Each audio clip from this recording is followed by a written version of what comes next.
These are 5 steps to make a 5 sensory fear losing you as a 6 sensory. So often 5 sensories almost don't care whether we're there or not, it seems. So how do we make them really get scared that they're actually going to lose us as a 6 sensory? The first step is to always grow. So even if you've already been through life transformations before, you've transformed and discovered your spirituality, what you need to do after is continue to grow. One transformation in your life is not really enough. We have to constantly grow and change to keep life interesting. Think about a book where you're reading through the chapters and there's something new in every chapter. There's always a twist and a turn. So you may think you had a significant life event in your past, you discovered your intuitive abilities, whatever that is for you. And that is a significant event, but what you should strive to keep doing in your life is continually have significant events like that. That could be going to another country. It could be taking up a new hobby or skill. It could be getting promoted in your job or having a successful business, a new launch of a product. Whatever that is, you want to keep growing and continuing to evolve. You don't want to stay stagnant and do the same thing all the time. If you do that, then 5 sensories are not going to fear missing you because they think they have you all figured out as a 6 sensory. And we don't want that as 6 sensories. That tip not only makes us more respected by 5 sensories who could be our partners, but other 5 sensories around us who are our friends and family. The next step in order to have 5 sensories fear losing us is to actually set boundaries with them. That means if they are talking negatively about anything that we're doing or any projects we're working on, then we have to exit the conversation gracefully. If somebody is criticizing a project and you've told them to stop and they won't, then you use your left and your right foot to walk away from them when they won't stop being belligerent and negative. It doesn't necessarily mean you have to cut the relationship, but sometimes it does. Depends how intimate they are. If they're in your space and they're constantly saying negative stuff and it's stopping you from working on your goals, dreams, and ambitions, then that can be a problem. So you have to take further steps in order to keep them out of your life if they're negatively influencing you.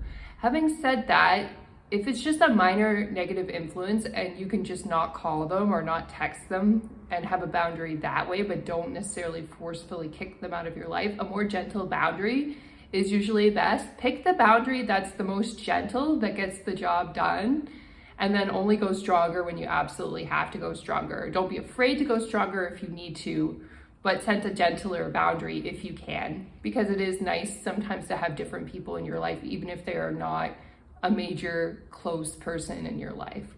The next step is to not put them first in our lives. We have to put our connection with the universe first over our relationships with 5 sensories. And what do I mean by that?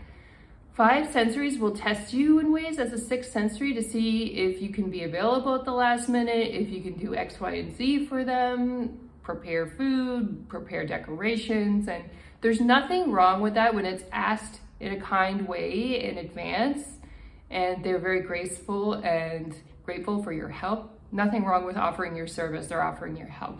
But if they're kind of testing you in ways by asking you to do stuff and then disrespecting you when you're trying your best, or asking you to drop things last minute in order to help them, that's when it's bordering on disrespectful, and you have to be a bit more careful about lending your time and energy to 5 sensory people when they're doing that. And where this relationship, it's very simple with friends and family, I believe, but where it gets more complicated sometimes is with employers. Sometimes because you're being paid, the implication is you do drop things and you do the work for the employer. And I think that agreement, you have to think it over, and depends on how much you're being paid, and it depends on how much extra time it's taking out of your regular work schedule, or if it's just following within your regular work schedule. Do you need to flex your hours or do something different? Maybe that's the practical solution. But if employers are like contacting you at night, you know, there are laws against that in France, and other countries need to develop that too, that off hours, unless it's like a genuine emergency, like the building is on fire or something, employers should be refraining from contacting you. And so should your friends and family, quite frankly. Unless somebody's in the hospital, like, don't call at weird hours asking for favors. And then the next step in order to have a 5 sensory fear losing you is to realize your value and worth as a single 6 sensory. Even if you're in a marriage as a 6 sensory with a 5 sensory, or you're in that family, know your inherent worth and value even if you chose to be single or if you're currently single. Why are you so valuable as a single person, potentially or in reality? It's because you actually can develop a closer relationship to the universe. You can develop your intuitive abilities. You can get better at helping other people and contributing to society when you have more time to develop your gifts and talents in life as a 6 sensory.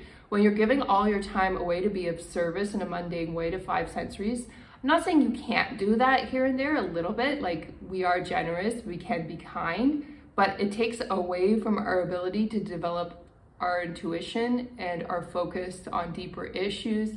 It takes away our time to develop discipline to meditate every day or do yoga. And I'm not saying you should OD on those things either. Sometimes we can spend too much time and we can be too rigid trying to establish those habits. But if you're so busy all the time helping others that you have no time for yourself to build these habits, that's not a good thing. And if you're single, you can develop so much time and such a good relationship with the universe that basically you can bloom overnight and be able to see things and perceive things about relationships that you've never seen before.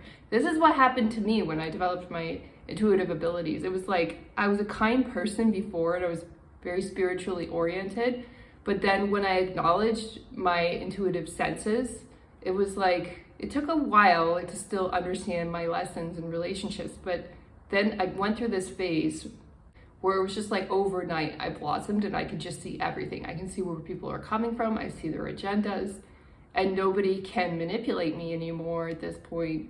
And that's one of the greatest gifts my intuition has actually given to me in my life. Nobody can mess with me, nobody can waste my time unless I choose to engage my time that way just for fun, you know? And so I want you to have that talent too, so that nobody messes around with you or breaks your heart or makes you feel bad, because those negative life lessons maybe once can be helpful and let you grow, but over and over again, it's not helpful. Like, we need to spend our time and energy on other priorities as 6 sensories to help the world. And if we're too broken or brokenhearted to do that, then we're not helping anybody. So believe in your identity as a single person. Know that you are inherently worthy and that the society telling you to be married or in a relationship doesn't mean anything. It's like society telling you you have to be skinny. It doesn't really mean anything.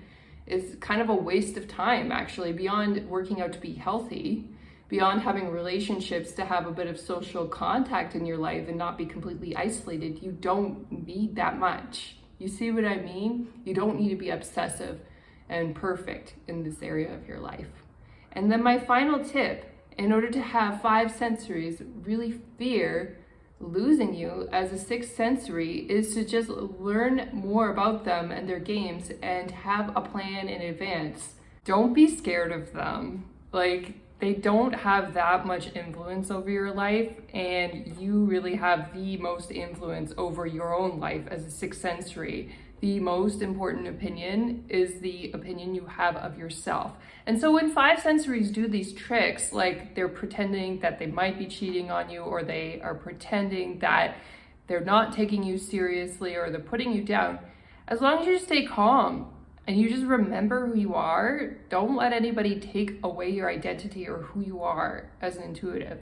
You're a special person in society. You have empathy.